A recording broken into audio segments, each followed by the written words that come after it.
करेंगे। ओम भूर्भुवः स्वः तत्सवितुर्वरेण्यं भर्गो देवस्य धीमहि धियो यो नः प्रचोदयात्। गुरुर्ब्रह्मा गुरुर्विष्णु गुरुर्देवो महेश्वराय गुरुर्साक्षात् परम ब्रह्मा तस्मै श्री गुरुवे नमः।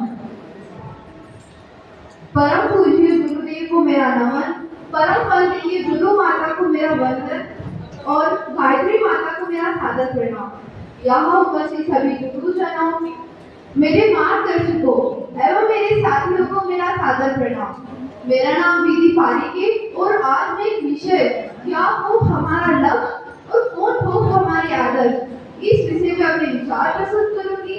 यह केवल विषय में होकर हमारे दैनिक जीवन से जुड़ा हुआ है, हमें जीवन जीने की राह को प्रदान करता है, हमें जीवन जीने की दिशा को बताता है। अब बात करते हैं लक्ष्य की, तो लक्ष्य का शाब्दिक अर्थ होता है जीवन जीने का मकसद।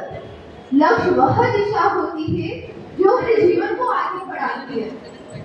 तो जिस प्रकार किसान का लक्ष्य होता है फसल उगाना, माली का लक्ष्य होता है अपने बागवान की रक्षा करना, अपने बगीचे की रक्षा करना, एक डॉक्टर का लक्ष्य होता है सेवा करना, एक अध्यापक का लक्ष्य होता है जो विद्यार्थी उससे जो पढ़ रहे हैं उनका भविष्य उज्जवल बने।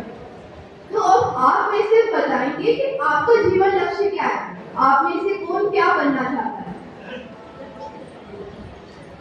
कोई भी अपना हाथ खड़ा करके बता सकता है, यह खुला मंच है।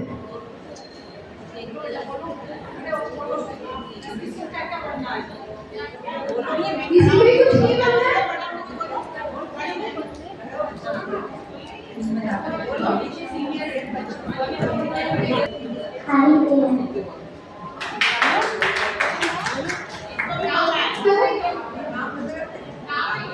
आपको आइए क्यों बनना है?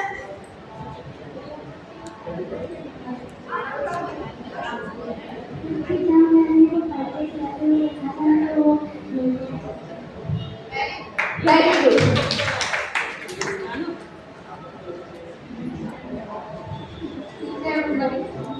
अच्छा, आपको अध्यापिका क्यों बनना है?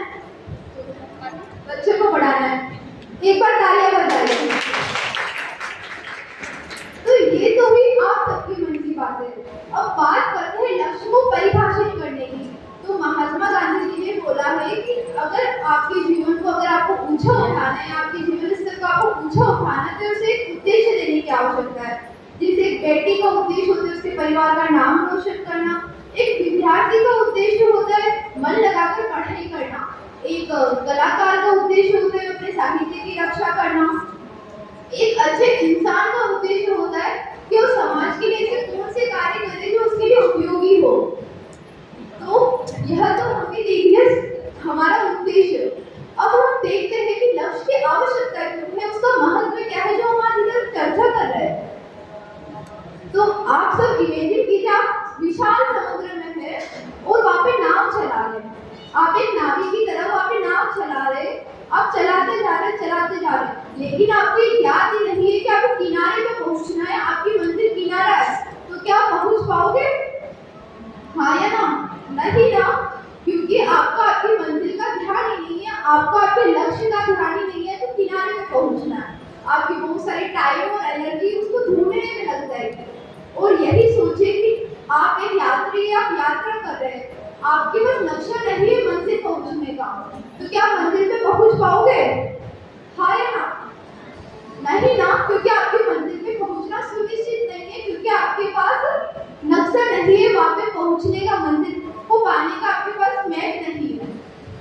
जो लक्ष्य होता है वो हमारी टाइम एनर्जी को सेव करता है, तो हमारा जो 100% पोटेंशियल होता है उसको केवल लक्ष्य ढूंढने के लिए नहीं, आपको लक्ष्य पाने के लिए सामर्थ्य रखता है। तो और हम साइकोलॉजी के अकॉर्डिंग देखें तो जो हमारे मस्तिष्क में अगर हमारा लक्ष्य स्पष्ट होता है तो इसके अंदर क्या डिपोनिन नाम का हार्मोन स्रावित होता है, जो हमें कार्य करने के लिए प्रेरित करता है, जो हम कार्य करते हैं उसके लिए हमें आनंद प्रदान करता है। इस स्थिति को बोलते हैं इंटरनल मोटिवेशन। यह मोटिवेशन किसी बाह्य तत्व के कारण उत्पन्न नहीं होता है, हमारी आंतरिक दशा से उत्पन्न होता है, इसलिए ये काफी ज्यादा फायदेमंद होता है।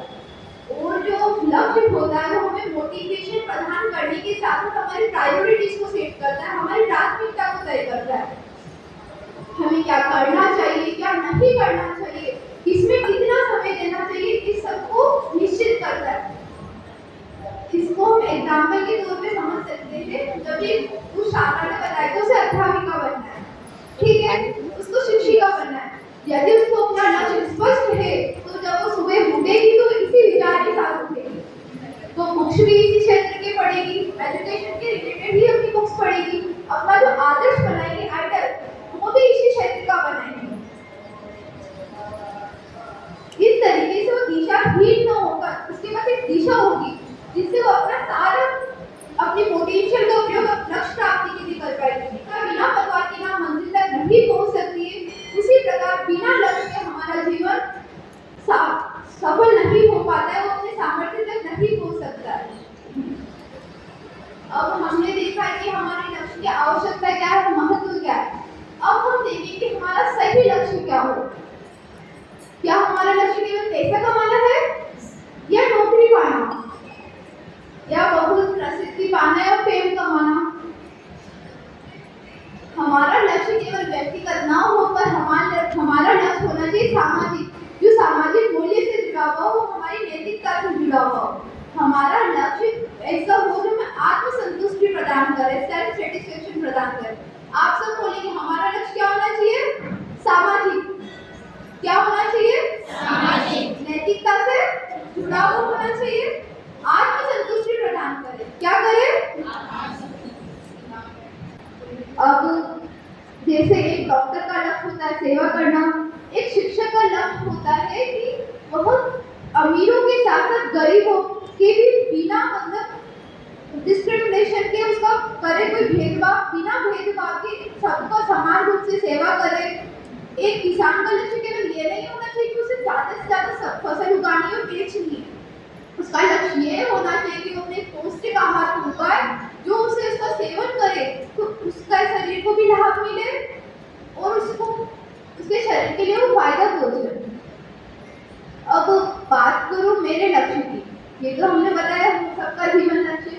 अब बात करूं मेरा जीवन लक्ष्य की, तो मैं एक जॉइंट फैमिली से बिलोंग करती हूँ। मेरे घर में अपने दादा दादी का संघर्ष देखा है, अपने मम्मी पापा का संघर्ष देखा है, तो मैंने उनके संघर्षों से यही सीखा है कि लक्ष्य ऐसा हो जो दूसरों की भलाई के साथ साथ अपनी भलाई भी करे और अपनी भलाई के साथ साथ दूसरों की भी भलाई करे।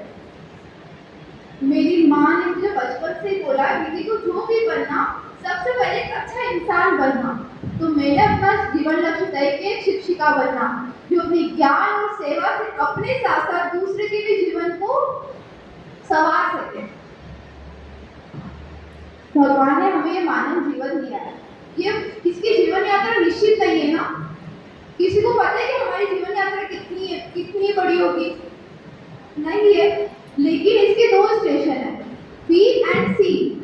बी रेफर्स टू बर्थ यानी जन्म, डी रेफर्स टू डेथ यानी मृत्यु। अब ये तो हमारे हाथ में निश्चित की जन्म और मृत्यु, लेकिन इसके बीच के अंदर आता है सी। सी रेफर्स टू चॉइस, हम क्या चुनते हैं, या हमारे हाथ में 100%। हम चाहे तो लक्ष्य विहीन जीवन चुनकर अपनी दिशा को भटका सकते हैं, दिशाहीन हो सकते हैं, या फिर अच्छे लक्ष्य सहित जीवन को चुनकर अपने जीवन को सार्थक बना सकते हैं, उपयोगी बना सकते हैं, खुद के लिए, समाज के लिए। अभी हमने लक्ष्य की बात करी, अब हम बात करेंगे आदर्श की। आदर्श होता है संस्कृत के दो शब्दों से मिलकर बना है, आ और दर्श से। इसका मतलब होता है देखने योग्य, जिसको देखकर हम प्रभावित हो, प्रेरित हो। इसकी परिभाषा के तौर पे देखें तो वह व्यक्ति जिसके गुण और आचरण इतने श्रेष्ठ हो, जिसको देखकर समाज द्वारा उसका अनुकरण किया जा सके, समाज उससे प्रभावित हो। इससे रिलेटेड मैं आपको एक मनोवैज्ञानिक सिद्धांत, प्रसिद्ध मनोवैज्ञानिक सिद्धांत भी प्रस्तुत करती हूँ, जो अल्बर्ट बांडुरा ने दिया था। वह कहते हैं हम जैसा देखते हैं वैसा बनते हैं। उन्होंने बोला था कि मनुष्य एक सामाजिक प्राणी, वो समाज के बीच में रहता है, वह दिन प्रतिदिन विभिन्न क्रियाकलाप निश्चय अपनी आंखों से उसकी स्मृति में धारण करता है और वैसी ही परिस्थिति उत्पन्न होने में वो उसे दोहराता है। और अगर समाज द्वारा उसकी प्रशंसा की जाए तो वह उससे मोटिवेट फील होता है। इसके 4 चरण होते हैं। इस सिद्धांत का नाम है सामाजिक अधिगम सिद्धांत। फर्स्ट होता है अटेंशन, दूसरा होता है रिट्रीडेशन, तीसरा होता है रिप्रोडक्शन एंड चौथा होता है मोटिवेशन। फर्स्ट जो हम देखेंगे हम उसे ध्यान में लेके आएंगे, अटेंशन। दूसरा हुआ कि जो हमने ध्यान में लाया उसको हम दोहराएंगे, तो रिट्रीडेशन। एंड तीसरा वैसी परिस्थिति उत्पन्न होने पर हम उसको वापस अपने क्रियाकलापों में लेके आएंगे, उसको हम रिप्रोडक्शन। एंड चौथा होता है मोटिवेशन। अगर समाज में हमने कोई व्यवहार किया है, अगर उसकी तारीफ की गई है तो हम उसे मोटिवेट फील होंगे और वैसी ही परिस्थिति आने पर हम उसे वापस से दोहराएंगे। अब इस सिद्धांत के फायदे और नुकसान दोनों हैं।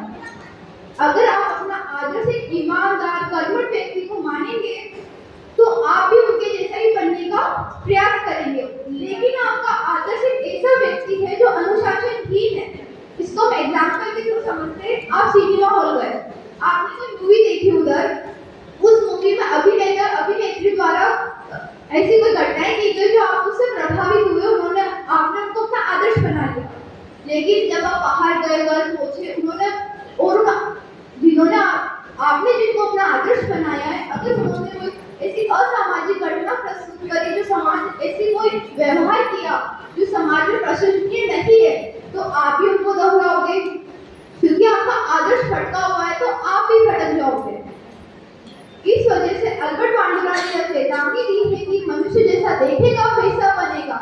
इसलिए हमें अपना आदर्श बड़ी सोच समझ के बनाना चाहिए। हमारा आदर्श कोई बड़ा प्रसिद्धि वाला इंसान नहीं होना चाहिए, जरूरी नहीं वही होना चाहिए। हमें उनके गुणों को देखकर, उनके आचरण को देखकर उन्हें अपना आदर्श बनाना चाहिए।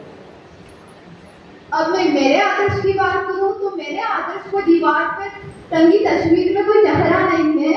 मेरा आदर्श वह है जो जिंदगी में बचपन से अंगुली पकड़कर चलना सीखा है। मेरा आदर्श है मेरी माँ, जिन्होंने बचपन से मेरे को भक्ति से जोड़ा है, जिन्होंने मुझे वो दिन प्रतिदिन सूर्य भगवान के जल चढ़ाती है, तुलसी माँ को जल अर्पित करती है। वो भौतिक रूप से जरूर नहीं वो 1 घंटा भगवान को देती है, लेकिन वो मानसिक रूप से भगवान को जप करती है, गायत्री मंत्र का जप करती है, नाम जप करती है। जब उनको समय मिलता है तो वो अपना नाम जप करती है। वह बोलती है कि जरूरी नहीं हम भौतिक रूप से भगवान के सामने उपस्थित हो, जरूरी नहीं है कि आप उनको 1 घंटा तो निश्चित कि मेरे को 7 से 6 बजे तक भगवान की पूजा करनी है। आप जब भी फ्री हो तब आप भगवान का नाम जप करें, आप अपने अराध्य गुरु को याद करें।